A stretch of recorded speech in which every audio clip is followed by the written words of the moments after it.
75,000 people worked inside a city that did not appear on any map, processing a substance none of them could name, for a government that would spend the next 56 years refusing to acknowledge what that substance had done to their bodies. The doors never officially opened. That is not metaphor. In 1942, the United States Army Corps of Engineers condemned 59,000 acres of Appalachian farmland in eastern Tennessee, removed every family living on it, erected a fence around the perimeter, and built an industrial complex that consumed more electricity than New York City, a city of 7.5 million people, outpaced in kilowatt hours by a classified installation housing 75,000 workers who rode the sixth largest bus system in America to jobs they could not describe to their own wives. The question is not whether Oak Ridge helped win the war. Every history textbook confirms that it did. The question is, what happens when the secrecy that makes a military project successful is the same mechanism that prevents workers from knowing they are being poisoned, prevents doctors from diagnosing them accurately, and prevents lawyers from filing claims until most of the people owed compensation are already in the ground. If you bought a house in the United States in 1985, the same year the K-25 gaseous diffusion plant finally stopped running uranium through its mile-long cascade of pipes, your mortgage was probably somewhere around $75,000. By that point, the United States Treasury had already quietly shipped 14,700 tons of silver into that facility during the war, threaded it through electromagnetic separators, and gotten every ounce back, and you never heard a word about it. The transaction was so sensitive that official paperwork recorded the silver in troy ounces rather than tonnage, because acknowledging the full weight in standard documentation would have exposed the scale of what was happening inside those ridgelines. Two questions worth carrying through this story. When a government classifies a project so thoroughly that its own workers cannot evaluate their personal risk, who bears the cost when that risk turns out to be lethal?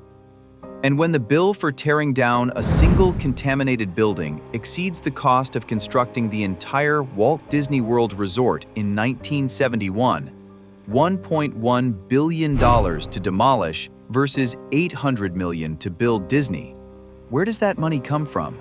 And who decided the original math was someone else's problem?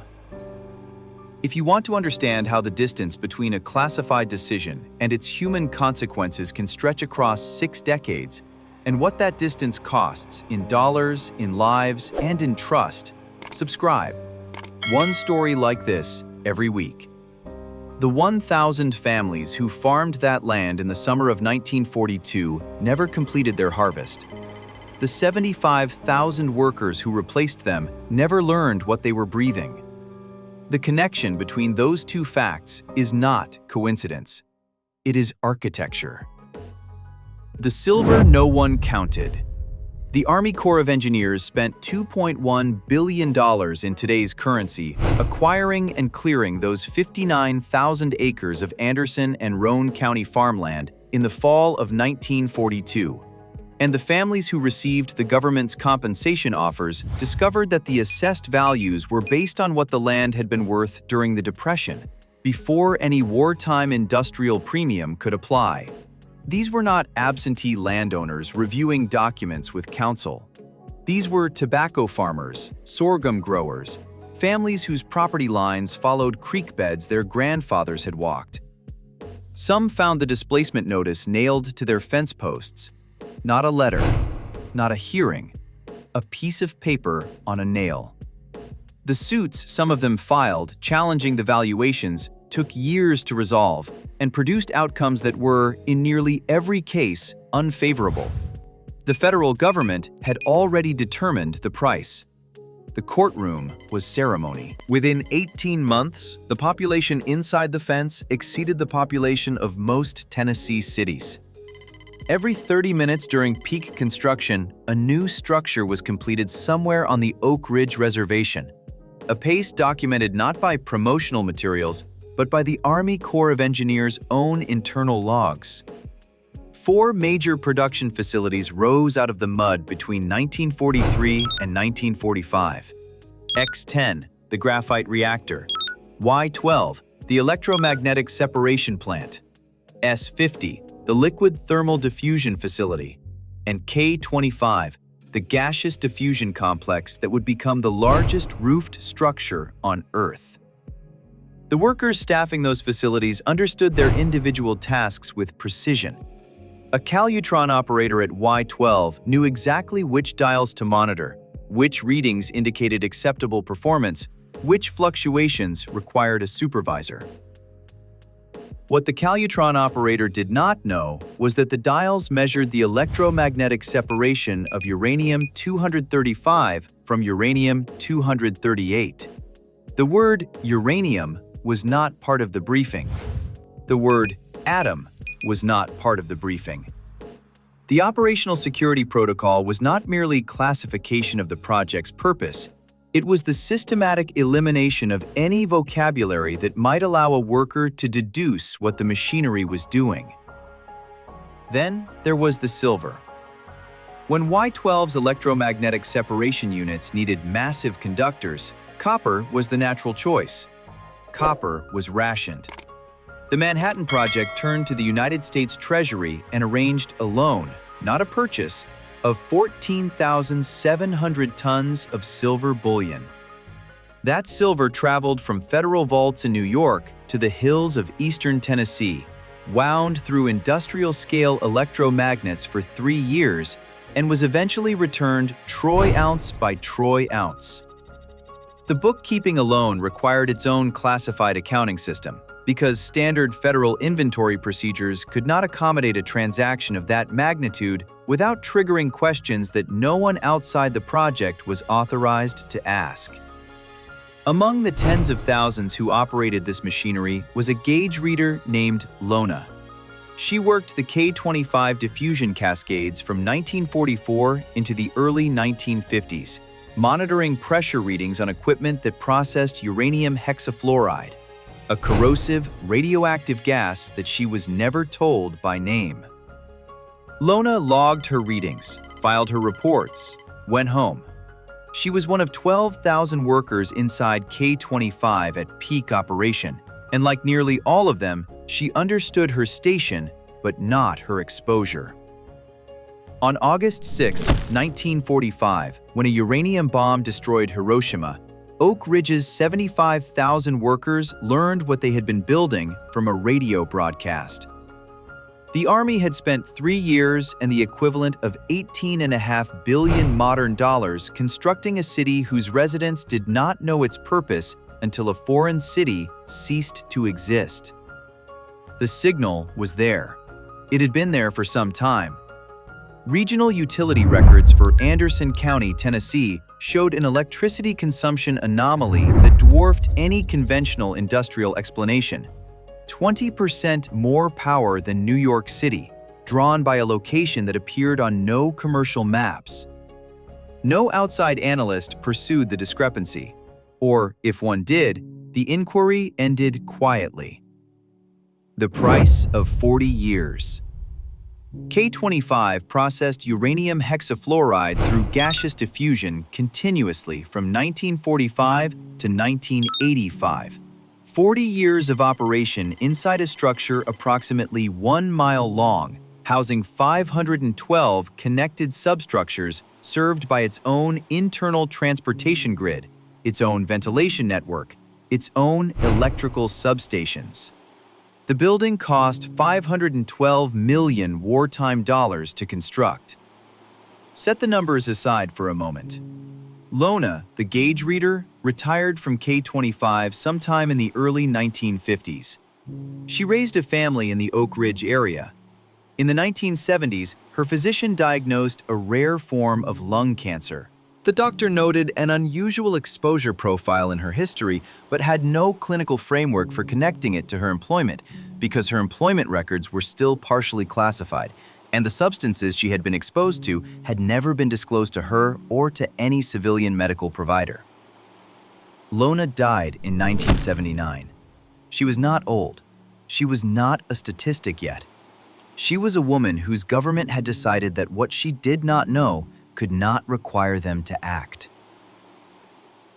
22 years after Lona's death, in October 2000, President Clinton signed the Energy Employees Occupational Illness Compensation Program Act. It became operational in 2001.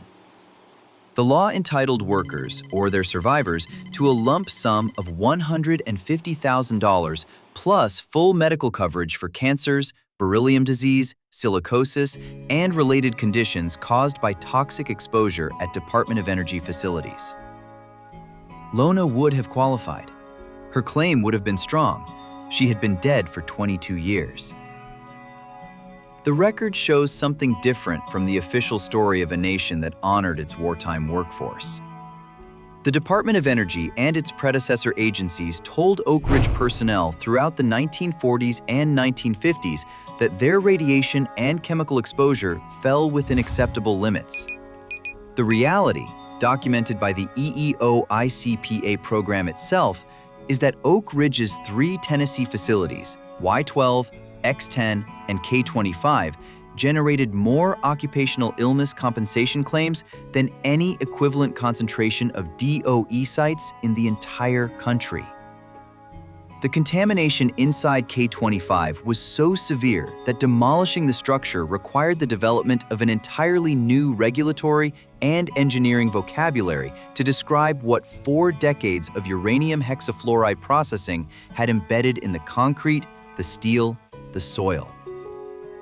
$1.1 billion to tear down a single building, more than double its construction cost, more than the entire original price tag for Walt Disney World, which opened in 1971 for approximately $800 million. Disney built a kingdom for families. The DOE spent more than that simply to make a contaminated mile of concrete safe enough to touch.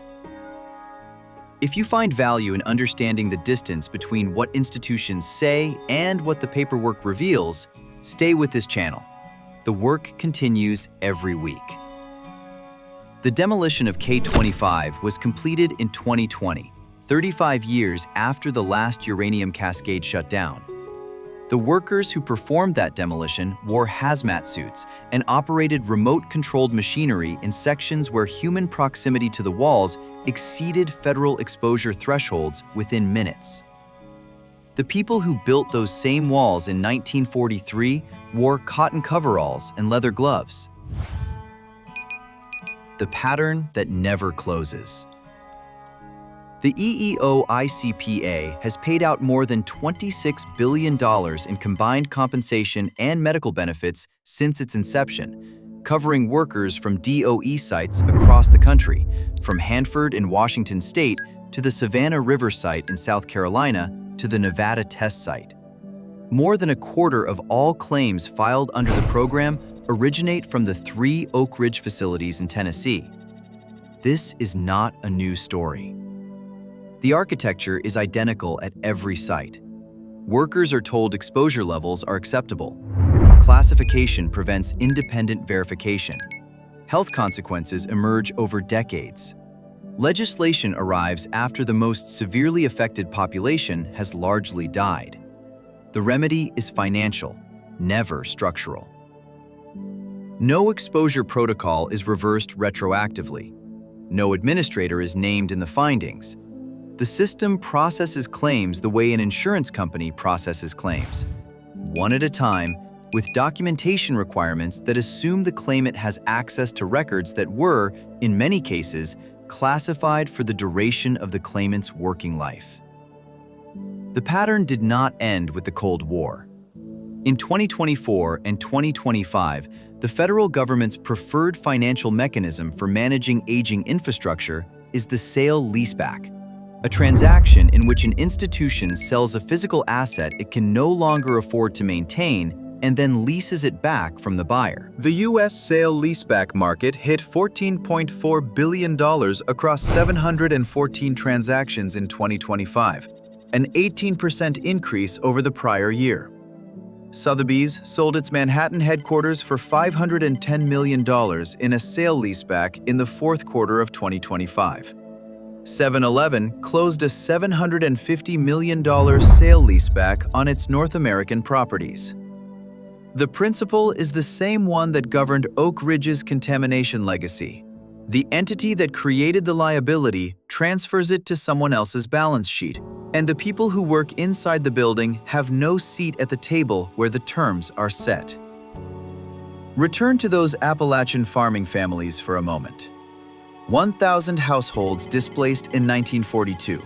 Compensation based on Depression-era land assessments. No legal representation that could match the resources of the United States Army. Their land became the foundation for a 75,000-person city, a 14,700-ton silver operation, and a uranium enrichment program that altered the trajectory of human civilization. The families received checks calculated on what their tobacco fields had been worth in 1935. The generals who authorized the displacement retired with honors. The gap between who made the decision and who absorbed its consequences is not an abstraction. It is 83 years wide and counting, and it has a specific geographic coordinate in Anderson County, Tennessee. The open question is not difficult to locate. The EEOICPA claim files for Oak Ridge workers include, in many cases, the original employment records, the original health monitoring data, and the original internal memoranda describing what management knew about exposure levels and when they knew it. The board met. The exposure data was reviewed.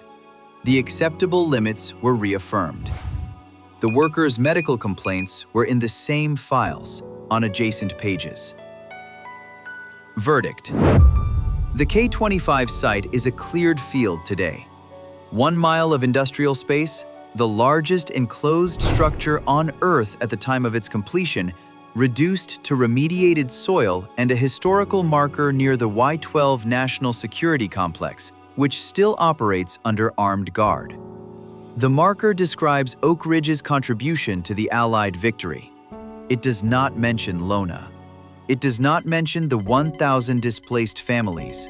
It does not mention the 56-year gap between the first occupational illness and the first compensation check. 3 observations emerge from the specific decisions made at Oak Ridge, and each one names a person or a mechanism that can be examined. 1. General Leslie Groves, who directed the Manhattan Project, made the operational choice to classify not merely the project's objectives, but the vocabulary workers would need to understand their own exposure. That classification did not expire when the war ended. It persisted through the Cold War, through the closure of K25 in 1985, and in partial form through the 1990s. The secrecy that won the war also sealed the medical records that would have saved lives. 2. The Department of Energy's decision to defer remediation of K25 from 1985 to 2000, 15 years of bureaucratic and budgetary delay, transformed a $512 million building into a $1.1 billion demolition project. Every year of deferral increased the cost. The contamination did not pause while the appropriations committees debated. Deferred maintenance is compounding interest paid in toxicity rather than dollars. 3. The EEOICPA, signed in 2001, compensated workers and survivors at $150,000 per case for exposure that began in 1943. The law was not accountability. It was bookkeeping. The administrators who set the exposure limits in the 1940s and 1950s were not named in the legislation. No institutional finding of negligence was required. The program processed individual claims against a systemic failure and called the result justice. Here is what changes the way you see this story. Oak Ridge was not a failure of the system. Oak Ridge was the system working exactly as designed, classifying risk, distributing it to the people with the least information, and deferring the financial consequences until the original decision-makers were beyond reach. The 1,000 families lost their land, The 75,000 workers lost access to their own medical histories. Lona lost her life 22 years before the law that bore her kind of suffering in its title was signed. The institution that caused each of these losses is still operating, still classifying, still setting exposure standards for workers who will not learn the full scope of what they handled until decades from now. The question that remains genuinely unresolved is not historical. It is current. The Department of Energy employs approximately 14,000 people at active facilities in Oak Ridge today. The classification protocols governing their work are descendants of the same protocols that prevented Lona's doctor from diagnosing her accurately in 1977. If the pattern holds, and across Nevada, Hanford, Savannah River, and the Colorado Plateau uranium mines, it has held, without exception, the next EEOICPA equivalent will be debated in Congress sometime around 2060, when the workers it is meant to help are largely gone.